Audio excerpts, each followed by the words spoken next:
Pagbasa mula sa mga gawa ng mga apostol. Ako'y isang Hudyong ipinanganak sa Tarso sa lalawigan ng Cilicia, ngunit lumaki rito sa Jerusalem. Ang aking guro ay si Gamaliel, at buong higpit niya akong tinuruan sa kautusan ng ating mga ninuno. Ako'y masugid na naglilingkod sa Diyos tulad ninyong lahat na naririto ngayon. Inusig ko at ipinapatay ang mga sumusunod sa daang ito. Ipinagapos ko sila't ipinabilanggo, maging lalaki o maging babae. Makakapagpatotoo tungkol dito ang pinakapunong pari at ang buong kapulungan ng mga pinuno ng bayan. Binigyan pa nga nila ako ng mga sulat para sa mga Hudyo sa Damasco. Kaya pumunta ako roon upang dakpin ang mga kaanib ng daang ito at dalhin sila dito sa Jerusalem upang parusahan. Magtatanghaling tapat noon at malapit na ako sa Damasco nang may biglang kumislap sa aking paligid na isang matinding liwanag mula sa langit. Napasubasub ako sa lupa at narinig ko ang isang tinig na nagsalita sa akin. Saulo, Saulo, bakit mo ako inuusig? Ako'y sumagot, sino po kayo, Panginoon? Ako ang iyong pinag-uusig na si Jesus na taga Nazaret. Tugon ng tinig. Nakita ng mga kasama ko ang liwanag, ngunit hindi nila narinig ang tinig na nagsasalita sa akin.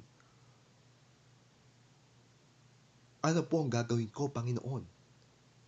Tanong ko. At tumugon siyang muli. Tumayo ka at pumunta sa Damasco. Sasabihin sa iyo roon ang lahat ng itinakda na dapat mong gawin. Nabulag ako dahil sa matinding liwanag na yon. Kaya't ako'y inakay na lamang ng mga kasama ko papunta sa Damasco. Doon ay nakatira si Ananias. Siya ay tapat na sumusunod sa kautusan at iginagalang ng mga Hudyong naninirahan doon. Pinuntahan niya ako, tumayo sa tabi ko at sinabi sa akin, Kapatid na Saulo, makakakita ka ng muli. Noon di, nakakita ako muli at tumingin ako sa kanya at sinabi niya sa akin, Pinili ka ng Diyos ng ating mga ninuno upang malaman mo ang kanyang kalooban, makita ang kanyang banal na lingkod at marinig ang kanyang tinig. Sapagkat ikaw ay magiging saksi niya upang patotohanan sa lahat ng tao ang iyong nakita at narinig. At ngayon, ano pang hinihintay mo? Tumayo ka na, magpabautismo at manalangin ka sa kanyang pangalan upang mapatawad ka sa iyong mga kasalanan.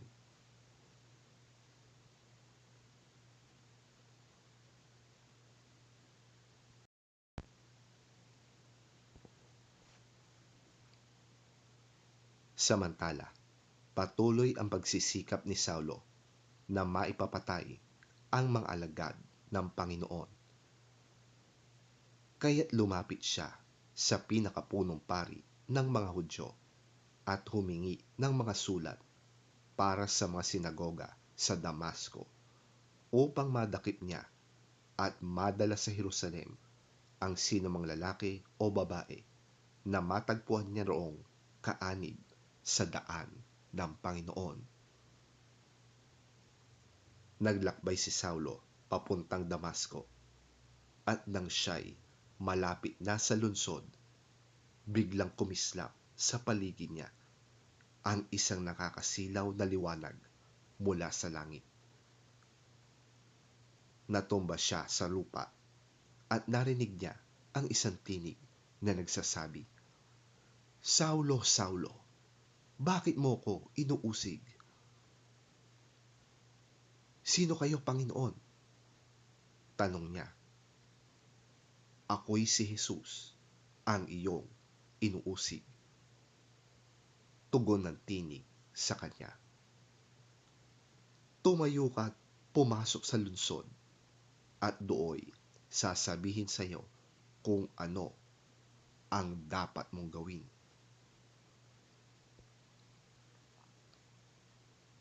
Natigilan ang mga kasama ni Saulo nang marinig nila ang tinig, ngunit wala naman silang makitang nagsasalita. Tumayo si Saulo at nang dumilat, hindi na siya makakita. Kaya't siya'y inakay ng mga kasama niya hanggang sa Damasco. Hindi siya nakakita sa loob ng 3 araw. Hindi rin siya kumain ni uminom. Sa Damasco naman ay may isang alagad na ang pangalay Ananias. Tinawag siya ng Panginoon sa pamamagitan ng isang pangitain. "Ananias." "Ano po yun, Panginoon?" tugon niya. Inutusan siya ng Panginoon, "Pumunta ka sa kalyeng tinatawag na Tuwid sa bahay ni Judas at ipagtanong mo ang isang lalaking taga-Tarso na ang pangalay Saulo. Siya'y nananalangin ngayon. Sa isang pangitain, nakita kanyang pumasok sa kinaroroonan niya at pinatungan mo siya ng kamay upang siya'y makakitang muli." Sumagot si Ananias, "Panginoon, marami na po ang nagbalita sa akin tungkol sa taong ito at tungkol sa mga kasamaang ginawa niya sa inyong mga hinirang sa Jerusalem. At naparito siya sa Damasco, taglay ang kapangyarihan galing sa mga punong pari ng mga Hudyo upang dakpin ang lahat ng tumatawag sa iyong pangalan." Ngunit sinabi sa kanya ng Panginoon, "Pumunta ka roon sapagkat pinili ko siya upang ipangaral ang aking pangalan sa mga hentil, sa mga hari at sa mga anak ng Israel. Ipapaunawa ko sa kanya ang lahat ng dapat niyang tiisin alang-alang sa akin." Pumunta nga si Ananias sa naturang bahay at ipinatong ang kanyang kamay kay Saulo. Sabi niya, "Kapatid na Saulo, pinapunta ako rito ng Panginoong Hesus na nagpakita sa iyo sa daan nang ikaw ay papunta rito. Isinugo niya ako upang muli kang makakita at upang mapuspos ka ng Espiritu Santo."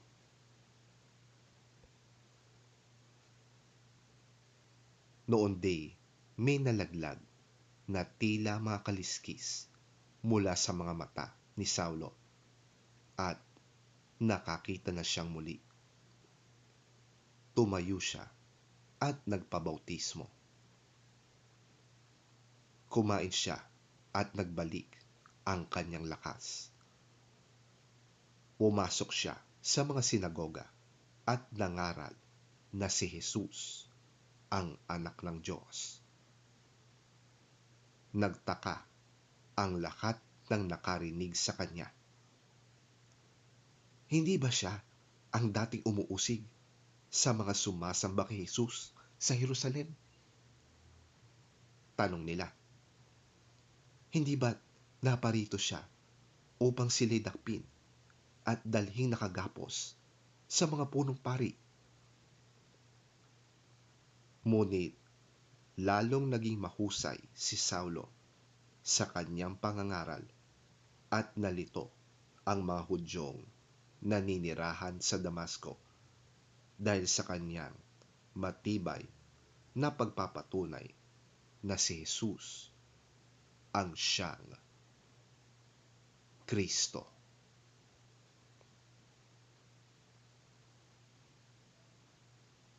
Ang salita ng Diyos. Salamat sa Diyos.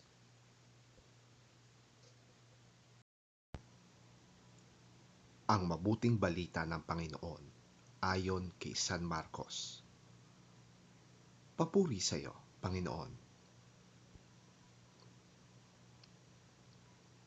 At sinabi ni Jesus sa kanila, habang kayo'y humahayo sa buong mundo, ay ipangaral ninyo sa lahat ng tao ang magandang balita. Ang sino mang sumampalataya at mabautismuhan ay maliligtas. Ngunit ang ayaw sumampalataya ay paparusahan. Ang mga sumasampalataya ay bibigyan ng kapangyarihang gumawa ng mga himala. Sa pangalan ko'y magpapalaya sila ng mga demonyo at magsasalita ng iba't ibang wika. Hindi sila maaano kahit dumampot sila ng ahas o uminom ng lason. At gagaling ang mga may sakit na papatungan nila ng kamay.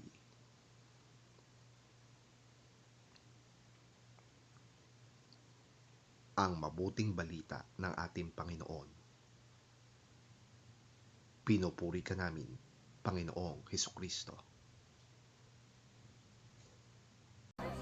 He said to them, "Go into all the world and preach the gospel to all creation. Whoever believes and is baptized will be saved, but whoever does not believe will be condemned. And these signs will accompany those who believe. In my name they will drive out demons. They will speak in new tongues. They will pick up snakes with their hands, and when they drink deadly poison, it will not hurt them at all. They will place their hands on sick people, and they will get well."